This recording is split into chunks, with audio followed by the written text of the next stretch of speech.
The sheets still smelled like her. That was the first thing I noticed when I woke up alone in that enormous hotel bed, blinking at a ceiling so high and white it felt like waking inside a cloud.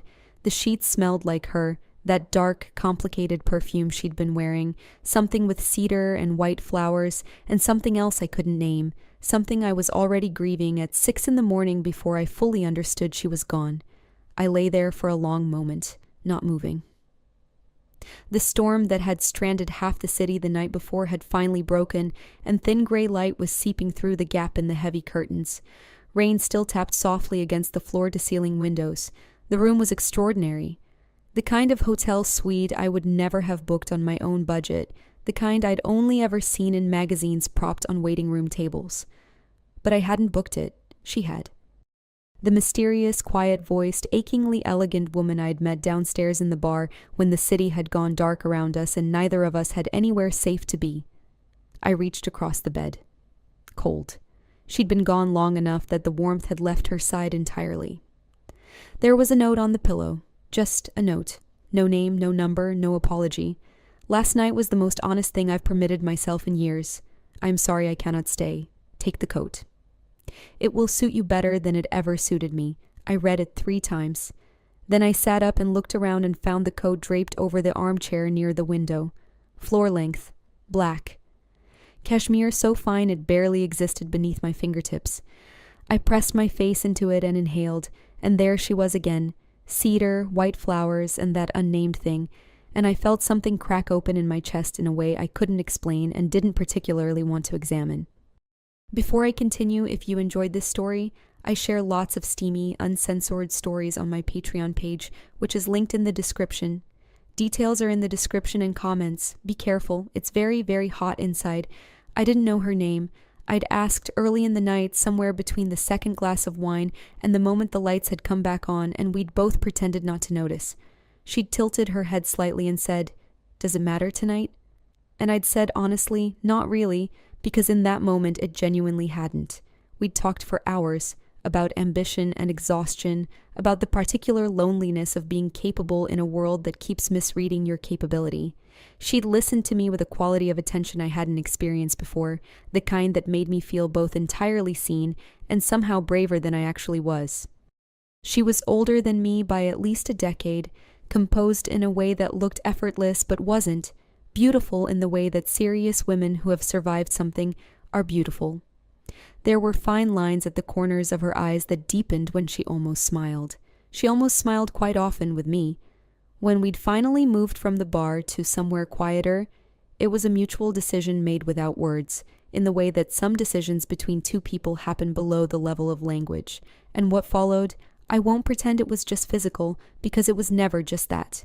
She held me afterward like she was memorizing the weight of me, very still and deliberate, and I'd thought absurdly, this is someone who doesn't let herself do this very often. This is someone starving for ordinary gentleness. She was gone by morning, and I was lying in her sheets holding a cashmere coat and a 4-line note and a hollow feeling I was going to have to carry by myself. I was 27 years old and I was 3 months behind on rent, and I had an interview in 4 days that might be the last real chance I had at salvaging the career I'd been quietly strangling myself to build. I folded the note. I put it in my jacket pocket. I folded the coat carefully over my arm and checked out of the room, which had already been paid for, and I went home to my small apartment and my roommate Nora, who took one look at me and said, "Okay, story, now. The whole thing, sit down." "There's nothing to tell," I said. "You're holding a coat worth more than our combined monthly income, and you have that face you get when something matters too much to say out loud." I sat down. I told her everything except the parts I needed to keep, the parts I pressed into my ribs and kept warm. Nora listened without interrupting, which was not something she was naturally inclined to do, which meant she understood the weight of it. When I finished, she was quiet for a moment. Then she said, "Are you going to be okay?" "Yes," I said. "I'm always okay." "That's not what I asked." I looked at the coat folded across my lap. "I don't know." The next 4 days were practical and brutal. I revised my portfolio. I ironed my best blazer. I practiced answers to interview questions in the bathroom mirror while Nora shouted encouraging or occasionally cruel feedback from the hallway. The position was junior marketing strategist at Vale Meridian Group, a luxury media and technology company that had grown in the last decade from a boutique consultancy into something enormous and quietly powerful. They worked with fashion houses, cultural institutions, tech startups that wanted aesthetic legitimacy. They were the kind of company that didn't advertise itself because it didn't need to. Their name on your resume was a golden key. I needed that key. I needed it with the particular desperation of someone who has worked very hard and been repeatedly looked past and cannot afford, financially or emotionally, to be overlooked one more time. I wore the black cashmere coat to the interview. I know that sounds strange, but it felt like armor, and I needed armor. The Vale Meridian offices were in a tower of pale glass near the waterfront. The lobby smelled like a library and money. I signed in with a receptionist who had the posture of someone trained in selective invisibility and was led to a waiting room on the 14th floor. The chair I sat in probably cost more than my first car. I held my portfolio folder on my lap and breathed slowly and reminded myself that I was genuinely good at this, that I had ideas and instincts and a record of results that spoke clearly, regardless of who was in the room. Then the door to the boardroom opened and a woman walked in, and the world tilted 3 degrees and kept tilting. She was in a charcoal suit, beautifully cut. Her dark hair was pulled back smoothly. She moved through the room as if the space rearranged itself around her as a courtesy. She was speaking to someone as she entered, something curt and decisive about a campaign brief, and she hadn't yet looked at me. And for one extraordinary vertigo-inducing second I thought, no, that's not possible. That cannot be her. Then she looked up. Our eyes met across the boardroom table. She went absolutely perfectly still. It lasted perhaps 2 seconds. Then she sat down, opened a folder in front of her, and turned to the man beside her and said something in a low, even voice. Her face was composed. It was composed like a city skyline, structured, deliberate, designed to be looked at from a distance. Nothing in her expression acknowledged me in any way that the other people in the room could detect. But I watched her hands flatten against the table for just a moment of pressure. And I knew she recognized me. I knew she was the woman from the hotel, and I knew with a sliding certainty that this interview had just become the most complicated professional moment of my adult life. I got through it. I want to be clear about that. I got through it on my own terms, not through luck. The panel asked good questions and I answered them well. I had examples, numbers, concepts. I talked about the Vale Meridian brand voice in terms that were specific enough to show I'd done serious work but original enough to show I wasn't just reciting their press materials back at them. I kept my voice steady, I kept my eyes professional and moved them around the table as though Seraphina Vale, that was the name I saw on the placard in front of her, Seraphina Vale, CEO, was simply one of 5 people in the room. She asked me one question directly, just one, near the end. What do you believe consumers are most afraid of losing? Her voice was exactly as I remembered it. Low, careful, with something underneath it that she kept suppressed. I looked at her. I said, the feeling that they were chosen.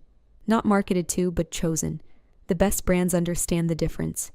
Something shifted behind her eyes. Just slightly. She looked back down at her folder. They thanked me. The panel stood. Seraphina did not stand. She was writing something, or appeared to be writing, and didn't acknowledge my departure. I shook 3 hands and walked out of that boardroom and got into the elevator alone and pressed my back against the wall of it and exhaled until my lungs ached. My phone buzzed on the way down. An unknown number, a text message containing 4 words, "Please stay in the building." I stared at it.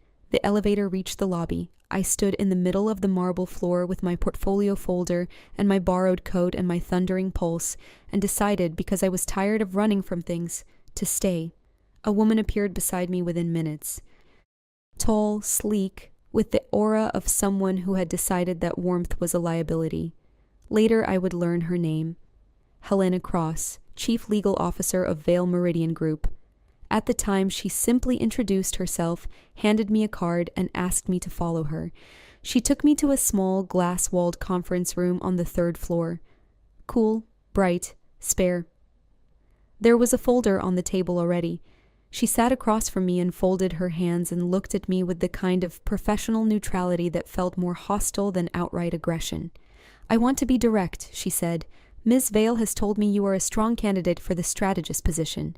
However, given the circumstances of a prior encounter between you, we feel it is in everyone's best interest to establish clear professional parameters." The folder slid toward me. I opened it. I read the header, confidentiality agreement and non-disclosure instrument, and below that, a figure, substantial. The kind of number that would not only resolve my rent situation but stabilize my life for years. I read every word. I am not someone who signs things without reading. The agreement stated, in the careful language of people who are afraid, that I would not discuss, imply, reference, or otherwise allude to any personal or social encounter with Seraphina Vale predating my employment at the company. In exchange, a financial settlement and a confirmed offer of employment. Helena Cross watched me read. When I finished, I closed the folder and set it back on the table and looked at the wall for a moment because I needed to be accurate with myself. The money was real, and the job was real, and my need for both was also real. That night with Seraphina was mine in the way that a rare and private thing belongs to the person it happened to, and signing this paper would not change that. It would not take the memory from my body. It would not undo the way she had looked at me in the dark with the storm against the windows. It would, however, make it a transaction. I signed. I dated it. I slid it back. Helena Cross was already opening another folder, the employment contract, when the door opened. Seraphina walked in. She stood in the doorway for a moment looking at the signed agreement on the table. Then she looked at me. "Helena," she said, "give us a moment." The silence that followed Helena's departure was thorough and uncomfortable. Seraphina didn't sit. She stood at the side of the table, not close enough to touch, and looked at the document. Then she looked at me with those eyes I had memorized in a hotel room in the dark, and for 1 second, before she could reassemble the mask, she looked genuinely pained. "You should know," she said, "that the agreement was meant to protect you," I said. "I know." A pause. "Yes. I'm not angry about being asked to sign it." I looked down at my hands. I stopped, found the right words. What happened that night wasn't a problem that needed to be managed. It wasn't a liability. And I think you know that. I think that's actually what you're afraid of. She said nothing for a very long time. Then quietly, "The employment offer stands. The position is yours if you want it." I looked at her. She was every inch the CEO, controlled, impenetrable, standing in that conference room like she'd been carved into the architecture of it, but her hands, resting at her sides, weren't quite still. "I want it," I said. "The position." She nodded once, walked to the door, paused with her back to me. "The coat suits you," she said, and left. That was how I started working at Vale Meridian Group. The following weeks were a deliberate act of professional sanity. I showed up. I worked. I introduced myself to my team, 3 other junior strategists, a creative director named Quincy who wore surprising socks and made very good coffee, and an assistant called Peregrine who apparently had a photographic memory and used it primarily to remember everyone's coffee orders and the precise seconds when Seraphina Vale was likely to appear on any given floor. 3rd floor before 9, Peregrine told me on my 2nd day, with the seriousness of a naturalist describing the habits of a rare and dangerous animal. 8th floor at noon, always. Unless there's a board meeting, then she doesn't eat until 4, and she's... A pause. Intense. "I'll keep that in mind," I said. The work itself was interesting enough to occupy me fully when I led it. The campaign I'd been assigned to was for a new cultural initiative Vale Meridian was backing, a collaboration between 3 emerging visual artists and a heritage fashion house. Complex, prestigious, with the particular kind of pressure that comes when something is meant to look effortless but require enormous effort. I had ideas. Good ones.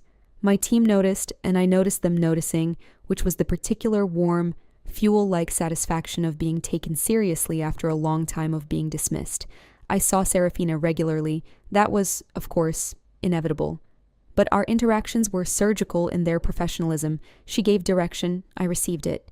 She reviewed my work with the thoroughness of someone who had learned to read between every line, and occasionally she made a mark in the margin of a document, a single word, a redirection, and the mark was always precisely right, which I found privately irritating and privately thrilling in equal measure.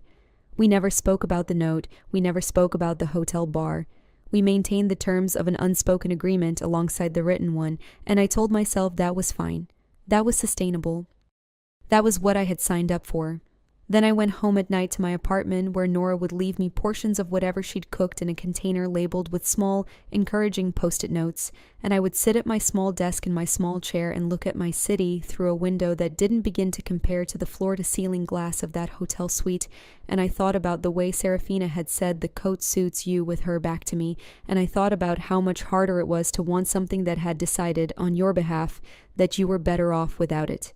I saw her life in fragments, in pieces of observation, small accumulations, the drivers who waited for her outside, the security detail that moved with her invisibly, the meetings that other people in the building referenced in tones that suggested standing too close to a fire. I overheard enough to understand that Serafina Vale had enemies, real ones, not corporate rivalry as metaphor enemies, but people who wanted her gone, who were watching for a crack in the edifice. The company was enormous and therefore enormously exposed. She had built it from something modest into something significant, and people who benefit from other people's power never quite forgive the person for having it. She was lonely. I didn't know how I knew that with such certainty from such small evidence, but I did. I'd known it that night in the hotel bar, which was probably why I'd stayed. She held herself like someone who had been alone for a long time and had trained herself to stop noticing. 6 weeks into my tenure at Vale Meridian, we had a crisis. It was 11 at night when the situation broke. I was still at the office. I often stayed late, not from performative dedication, but because the work genuinely held me, and because going home meant sitting with thoughts I was trying to outrun. When Quincy called an emergency team meeting and told us the campaign had hit a problem. One of the artists had publicly disagreed with the fashion house's creative direction in a post that had gathered enough momentum to constitute an incident. By morning, headlines would call it a collapse. Our campaign was the bridge between the two parties. If the bridge was gone, the campaign was gone. I worked through the night with my team, drafting a response strategy, reframing the narrative, finding the version of events that was both honest and constructive. By 3 a.m, we had something usable. By 4, I had refined it into something I thought was genuinely good. I was alone in the open plan office at 4:15, proofreading, when the elevator opened and Serafina stepped out. She was not in her full CEO presentation. She was in a dark blazer over what appeared to be the top of a silk blouse, and her hair, usually impeccably contained, had been pulled back more simply, with a few strands loose. She looked like someone who had been in a very long meeting and then another very long meeting and possibly hadn't been home. She stopped when she saw me. "You're still here," she said, not accusatory, just noting it, the way you'd note weather. "The campaign crisis," I said. "I put together a response brief. It's not perfect yet, but it's something to work with." She came and looked at what was on my screen. She stood close enough that I could smell her perfume again, different from the hotel, more restrained, the office version, and I kept my eyes on the screen and breathed evenly. She read everything. She read it completely, which not everyone does. When she finished, she straightened and said, "This is very good." "Thank you." Silence. The office was as quiet as I'd ever heard it, which in a city never quite reaches silence but comes close, a low, constant hum of existing machinery. I looked up at her. She was standing very still, looking out at the city lights through the glass wall, and something in the line of her shoulders was different, less assembled, like a structure that's been holding a weight for too long and has finally privately begun to fatigue. "Are you all right?" I asked. I didn't plan to ask. It came out because it was true. She looked at me sharply, as if I'd spoken in a language she'd forgotten she knew. "There was a board meeting today," she said after a moment.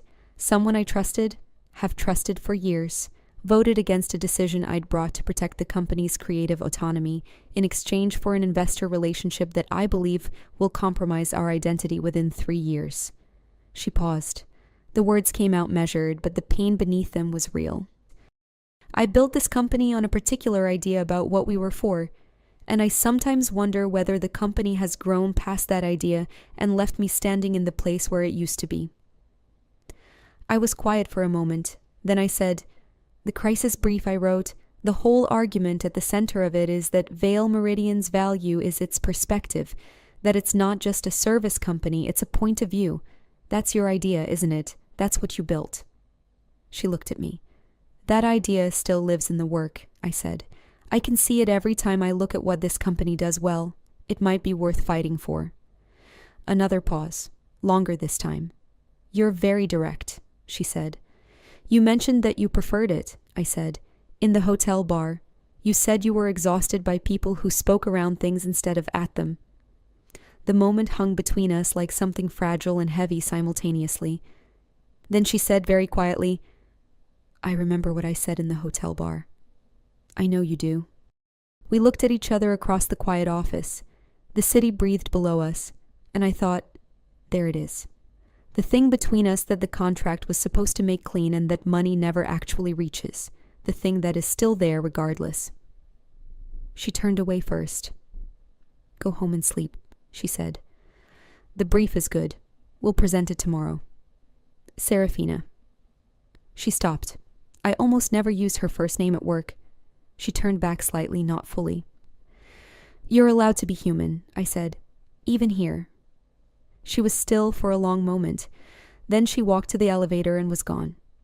I went home and lay on my bed without sleeping until it was light enough to justify getting up again. The brief worked. The campaign was salvaged. Not perfectly, but well enough that the fashion house issued a statement and the artist walked it back and the bridge held. My team was jubilant in a restrained professional way. Quincy brought excellent pastries. Peregrine produced from nowhere a bottle of sparkling water that he treated as if it were champagne, which I found deeply endearing. Serafina sent a company-wide email acknowledging the crisis response team by name. Mine was among them. 2 days later, we were assigned to work on the gala. Vale Meridian held an annual event, a gathering of clients, collaborators, investors, and cultural figures that functioned simultaneously as a celebration, a networking apparatus, and a public declaration of the company's relevance. It was significant enough that the planning process began weeks in advance. My team had been asked to lead the brand narrative for the evening, the messaging, the aesthetic communication, the story the event would tell about who Vale Meridian was. It meant more proximity to Serafina. It meant strategy sessions in the executive suite, in conference rooms that smelled like fresh air and old money, in the glass elevator going up to levels of the building I hadn't visited before. She was professional in all of them, sharp, engaged, demanding, occasionally appreciative in the specific and reluctant way of someone who doesn't give approval lightly and therefore means it when they do. But there were cracks, small ones. A glance that lasted 1 second too long before she looked away. A moment in the elevator, just the two of us, at night going down, when the lights of the city rose in the glass around us and she looked at my reflection instead of the floor numbers, and then, when she caught herself, looked at the ceiling. A morning when she came to the open plan with 2 cups of coffee and set one on my desk without explanation or comment, and I looked up and she was already walking away, and I looked down at the cup and thought, oh no. I was falling in love with her, not again. Not for the first time, because if I'm being rigorously honest with myself, I had started falling that night in the hotel bar. But I was falling further, faster, with more knowledge of who she was now, which made it worse, not better. Nora figured it out before I admitted it to myself. She came into my room one Sunday afternoon when I was pretending to work and sat on my bed and looked at me with the patient expression of someone who has waited for you to be ready to be honest. "Is it her?" she asked. I didn't look up from my laptop. "Is what who?" "The coat woman. Your mystery one-night person. Is she the CEO? Because you've been making this face for weeks and I've been trying to give you space to figure it out, but I'm running out of patience and also the good cheese." I closed the laptop. "Yes," I said. "She's the CEO."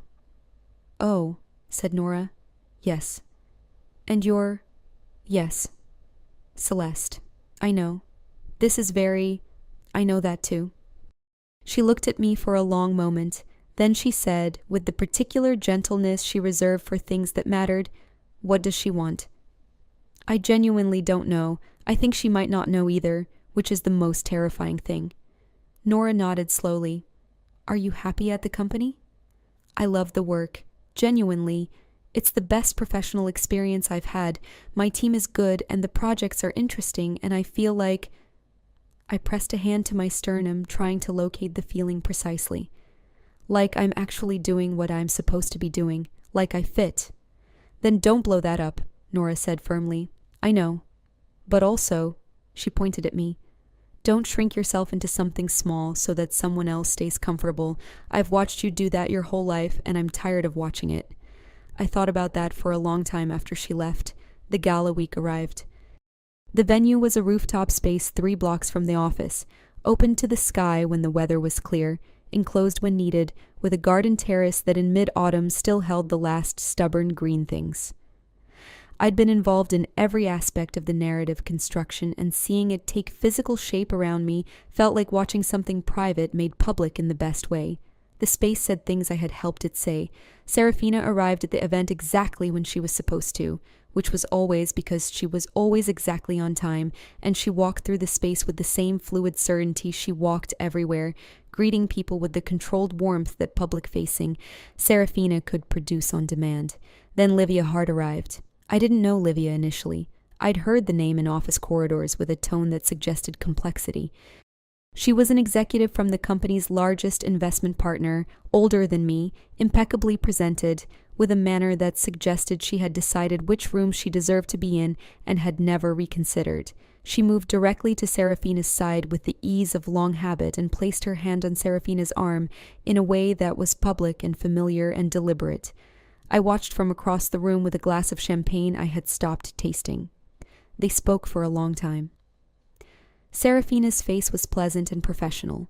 She didn't lean into Livia, didn't offer anything that could be called warmth, but she didn't move away either. And in the economics of public social performance at an event like this, presence was its own communication. I told myself it didn't matter. I reminded myself of the NDA. I reminded myself that whatever I thought was happening between Serafina and me was a projection built from one night and too many late evenings and glances in elevator glass. Then Serafina looked across the room and found my eyes. She found them the way you find something you've been looking for, immediately, without searching, and she held them for just long enough that I understood she'd been looking. Livia said something beside her. Serafina looked away. I set down my champagne and found the terrace and stood in the October cold with my palms flat against the stone railing and breathed in the night air and instructed myself firmly to be practical. She came out to the terrace 20 minutes later. You've been avoiding the event you planned, she said, coming to stand beside me. I've been getting air. Celeste. I turned to look at her. In the low terrace lights, in that suit, with her hair like that and the city behind her, she was extraordinary. I was very tired of being struck by that and having nowhere to put it.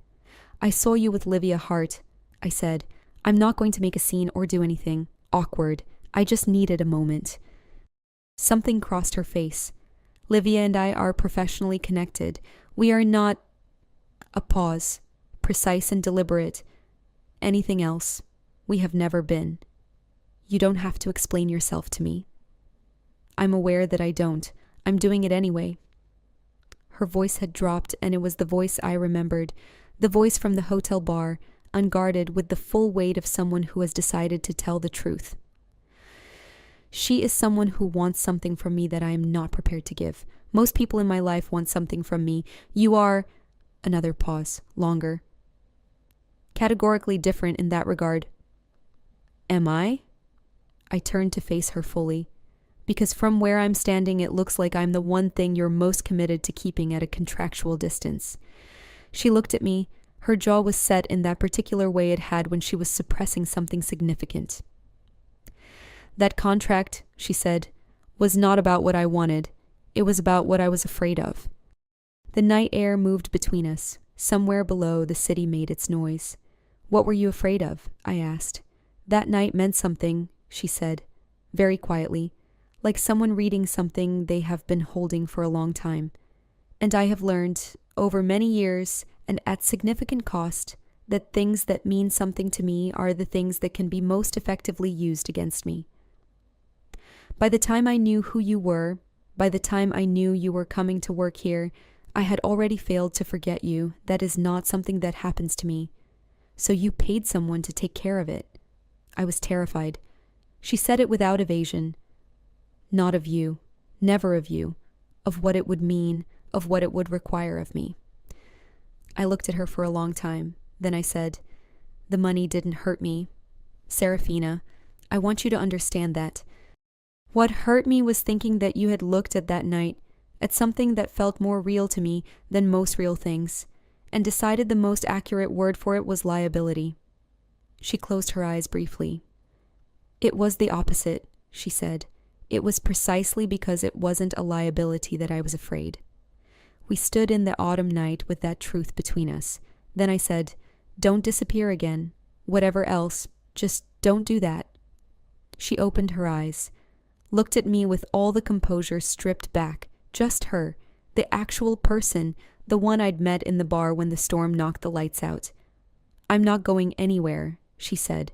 Then she raised one hand and touched my face, barely, the tips of her fingers just beneath my jaw, and I felt it in every nerve ending I possessed. She leaned in slowly, deliberately, giving me every opportunity to step back, and I didn't step back, and she kissed me. It was not the desperate, storm-dark kiss of the hotel. It was something else, careful and warm and aching with restraint, the kiss of someone who has spent weeks not touching you and has finally run out of reasons to continue not doing so.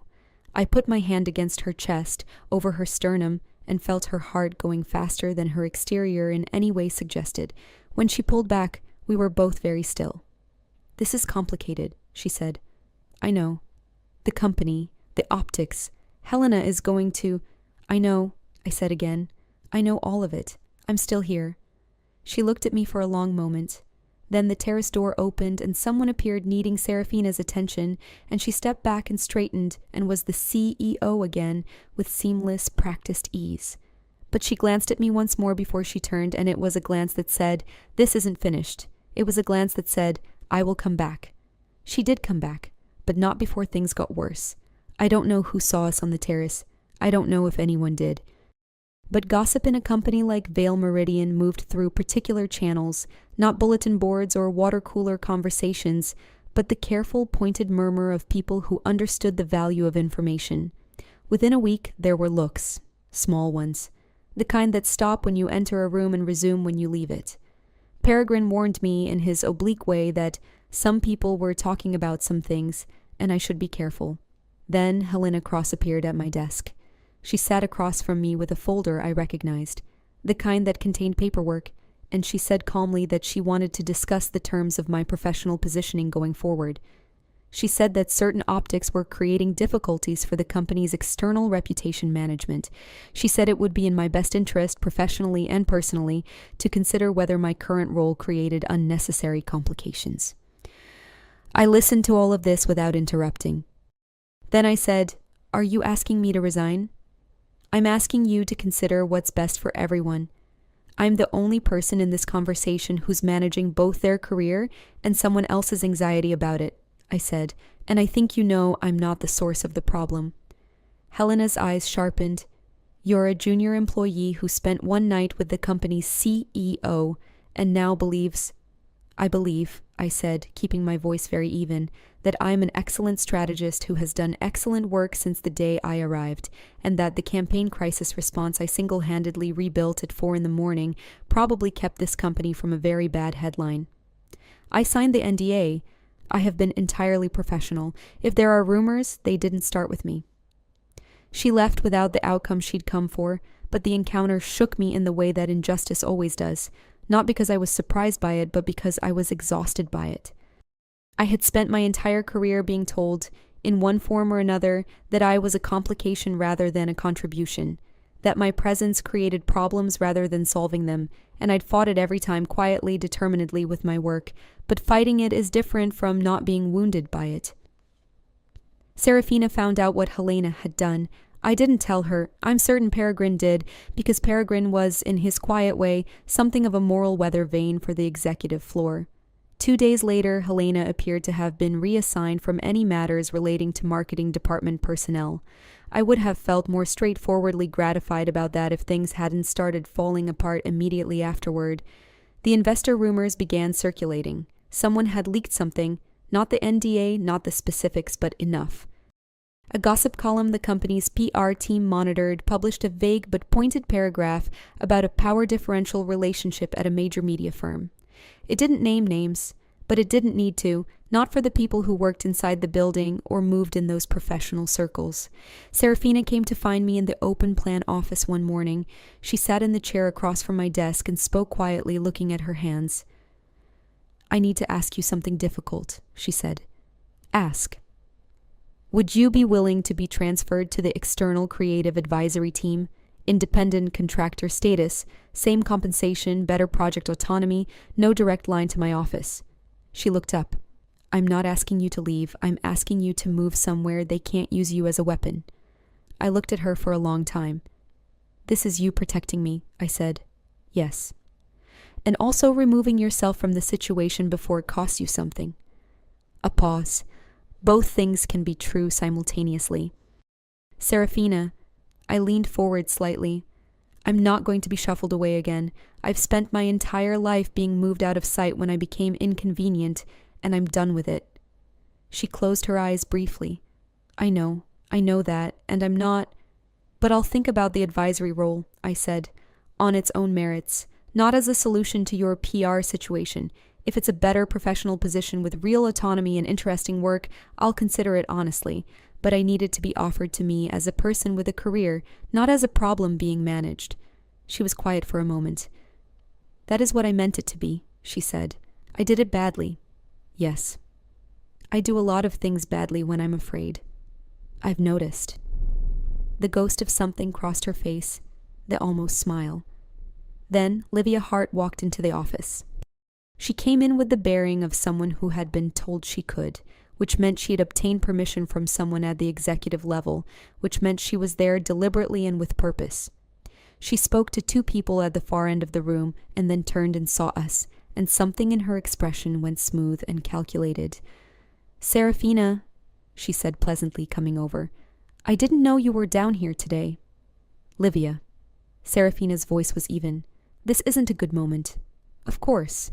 She looked at me. The look was polished and dismissive and communicative in the way that certain types of power like to be communicative. "You are small and you know it, and I am confirming it for both of us." "You must be the strategist who handled the campaign crisis. I heard the brief was impressive." "Thank you," I said. I kept my voice pleasant. "I've been telling Serafina she should integrate more of the junior creative talent more closely into the executive strategy conversations. It's good for the company culture." She smiled. "How are you finding it here?" "Exceptional," I said. "The work is excellent and the people are generally very good." Livia smiled again, not warmly. Then she said something to Serafina about a meeting and departed. I looked at Serafina. "She knows," I said. "Yes, and she's going to use it." "Probably." Serafina looked after Livia with an expression that was not fear but was adjacent to it. She has access to enough of the right people, if she decides it's useful. I was quiet for a moment. Then I said, "What would happen? If it came out, what would actually happen? Investor concern, board scrutiny. The narrative would be not flattering for either of us, but particularly for the company's governance image." She said it carefully. "And you would be the one called the distraction." I felt the familiar weight of that, the particular injustice of being the less powerful person in a power narrative. "Right," I said. She looked at me. Something in her face was very honest. "I'm sorry," she said. "I'm sorry that you're in a position where someone can use you as a tool against me, and that is not fair to you and that I created it." "You didn't create it alone," I said. "I was there too. You didn't know who I was." "No, but I knew who you were." I said it quietly. The person, not the title, and I chose her anyway. Serafina was very still. Then she stood up and said, "The advisory role proposal is formally on your desk by Friday. Read it carefully and tell me what you want changed." I said I would. She left. and I sat at my desk and thought about storms and hotel bars and how sometimes the most honest things happen in the dark when the city's lights go out and you have nothing to prove to anyone. The shareholder meeting was in November, a large formal event at a hotel ballroom in the business district, the kind of gathering where everyone wore their most expensive version of professional and the air smelled like money and controlled anxiety. I was not invited, I wasn't a shareholder or an executive, but I was in the building, working in a side conference room with 2 colleagues on a quarterly report presentation. I knew Serafina would be speaking. I knew the board had been difficult. I knew there were forces within the company's investor structure who were looking for the kind of vulnerability that could justify restructuring the executive leadership. Helena Cross had been part of that apparatus, and though she'd been moved sideways, she hadn't been moved out. Livia was there. She had been there all week, meeting with board members individually, which Peregrine had reported with the gravity of a weather forecast indicating severe conditions. I was in the conference room reviewing slides when Peregrine appeared in the doorway, slightly pale. "Ms. Rowan," he said, "you might want—" He stopped. "Ms. Hart has raised something in the shareholders' session. It's—" He pressed his lips together. "It's about you. Not directly, but it's about you." I stood up. What Livia had done, I learned as I moved toward the ballroom, was this. She had raised the question of internal relationship transparency in connection with a senior leadership figure and a junior team member in a way that was deniable enough to avoid being a direct accusation but pointed enough to land. It was the kind of political move that didn't leave fingerprints. It put the information in the room without technically putting it there. I stood outside the ballroom doors and thought about what I was about to do. I had choices. I could stay outside. I could go home. I could transfer to the advisory role and put a professional ocean between myself and all of this. I could be sensible. Then I thought about Nora's voice. Don't shrink yourself into something small so that someone else stays comfortable. I pushed the doors open. The room was formal and large and very full. I walked in during a moment of transition between speakers, which meant I was visible, obviously not a shareholder, obviously not someone who'd been expected, and heads turned. Serafina was at the front of the room. She saw me come in and went very still. Livia was at a table near the front. She saw me too. Something shifted in her expression, surprise, recalculation. Then Serafina spoke. She was at the podium and she had been about to respond to a board question about the company's governance structure, and she pivoted. Smoothly. The way that people who have spent decades presenting do. Without visible seams. I want to address something directly, she said, because directness is something I believe in and something this company was built on. Her voice was even and strong and filled the room. In recent days, questions have been raised, obliquely in the way that questions in rooms like this sometimes prefer to be oblique, about a personal connection involving my leadership and a member of the creative team. I'm not going to pretend I don't know what's being implied. She paused. I will say this. The individual in question is one of the most talented strategists I've had the privilege of watching work in this company. Her professional integrity has been exemplary. Her contributions have been significant and demonstrable. Any narrative that attempts to reduce her to a footnote in someone else's agenda is not accurate, not fair, and not something I'm willing to allow to stand unaddressed. Another pause. Vale Meridian's leadership will be evaluated on its results, its decisions, and its values. Not on the personal lives of the people who work here. That applies to everyone in this room. The silence that followed was the particular kind that follows something that has landed.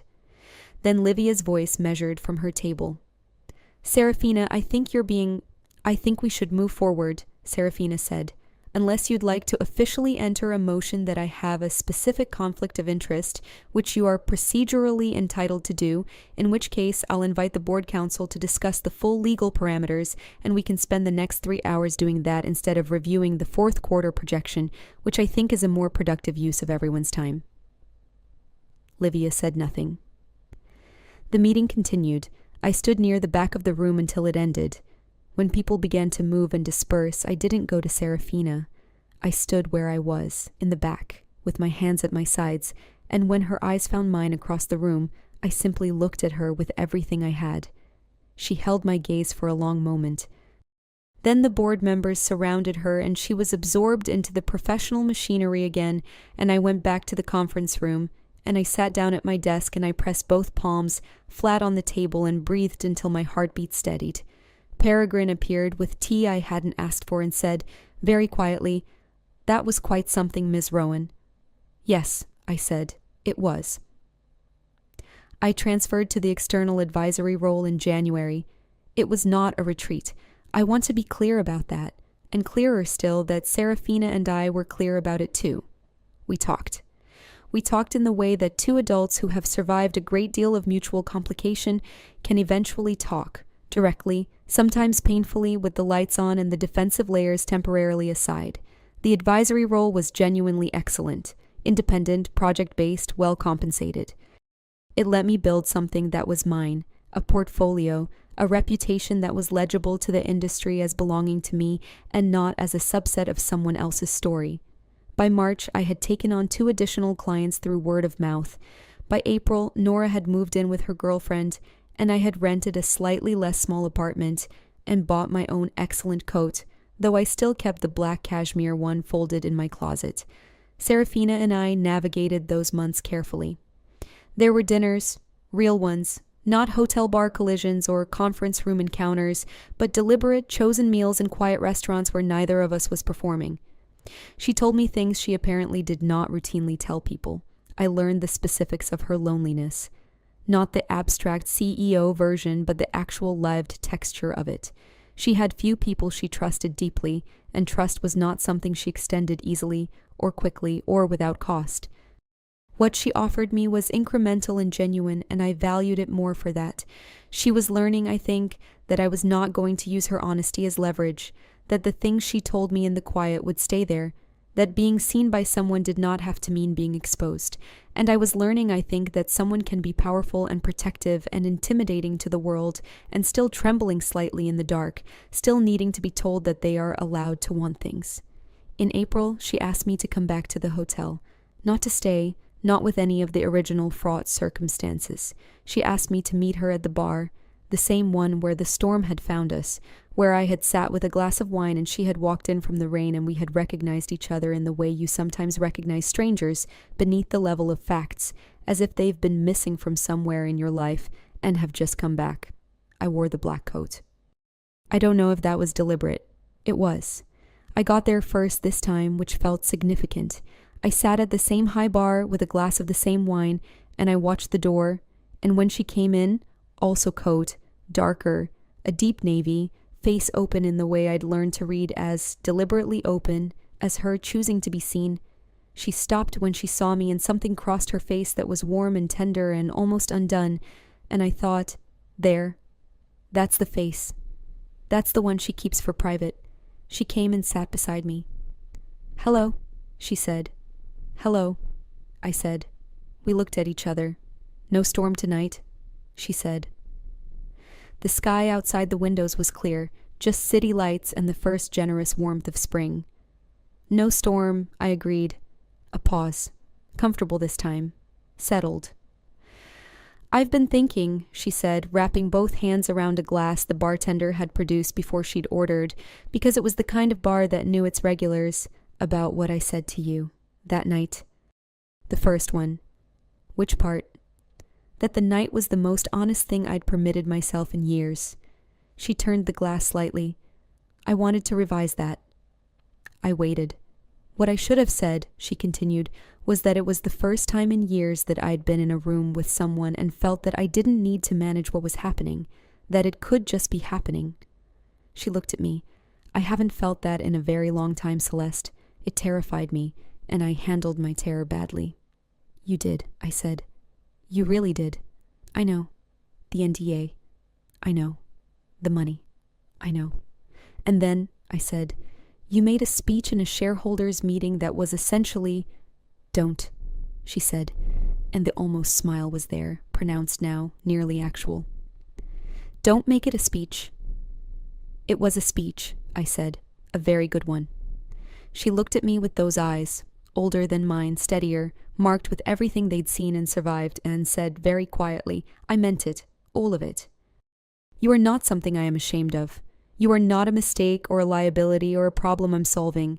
You are the first person in years who has made me believe it might be possible to want something and not have it used against me. And I realize that's an enormous amount to put on you, but I'm trying to say what's true instead of only what's manageable. I set my glass down. Then let me say something true, I said. I've been in love with you since a hotel bar during a power outage, which is honestly a mortifying thing to have to admit.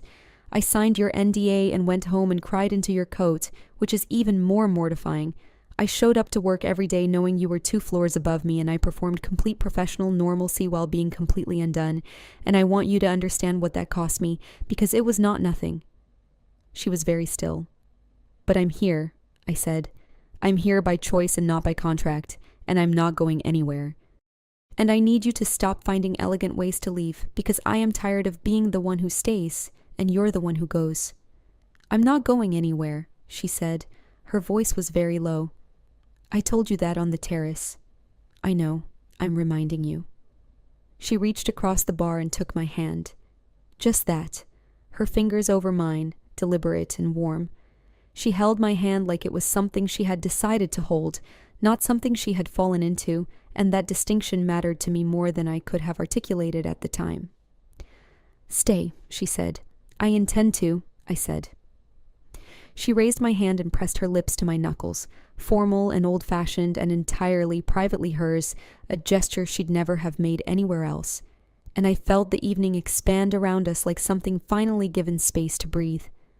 Later, months later, when the seasons had turned again and the city had cycled through its various moods, we were in the rooftop garden above her office building at sunrise. She had taken me up there for the first time in the summer, sheepishly, in the way that people show you places they're privately proud of. It was extraordinary, a deliberate wilderness above the glass and steel, planted with things that shouldn't technically grow that high up but did, apparently out of sheer stubbornness. There were benches. There was a small table with 2 chairs. There was a view of the harbor that at sunrise turned colors I could not name adequately. We went there often after that, early mornings sometimes. The building was barely populated before 7, and the garden was entirely ours. No assistants, no legal officers, no investors, no cameras, no narratives being managed. She was standing at the railing with her coffee looking at the harbor. I was sitting on the bench. She was wearing less than her usual corporate precision, a dark sweater, soft trousers, her hair loose, in the way I had come to think of as real, as the version that was just her and not the presentation. I want to say something, she said, not turning around. Say it, I said. She turned, looked at me with that face, the open one, the private one. In the early light she was extraordinary in a way that had nothing to do with elegance or wealth or power, and everything to do with being present and choosing to be. I love you, she said, simply, without preamble or qualification. I know we haven't said it, and I know there's no version of saying it that isn't terrifying to me, but I believe it's true, and I believe you deserve to hear it said plainly. I set down my coffee. I got up and went to her, and she stood very still as I approached, like someone who had made a declaration and was now waiting to see what the world did with it. I took her face in my hands, carefully, the way you hold something important, and I kissed her in the sunrise above the harbor, and she exhaled into the kiss, with the full, specific relief of someone who has been holding something in for a very long time. I love you too, I said against her mouth. I've been loving you since before I knew your name. It's been genuinely inconvenient. She laughed, a real one, low and surprised, and it was the most beautiful sound I'd ever heard from her because she didn't perform it for anyone. She put her arms around me, and we stood there in the rooftop garden above the city in the early morning with the harbor going gold below us, and I thought about a hotel bar in a storm and a note on a pillow and a black cashmere coat and all the strange, winding, complicated, impractical miles between that morning and this one. No contract between us. No money, no managed silence, just 2 people who had chosen repeatedly through fear and difficulty and the full inconvenient weight of wanting each other to stay. She pressed her mouth to my temple. I felt her smile against my skin. The city woke up below us, unhurried, beginning its ordinary day, and we stayed exactly where we were.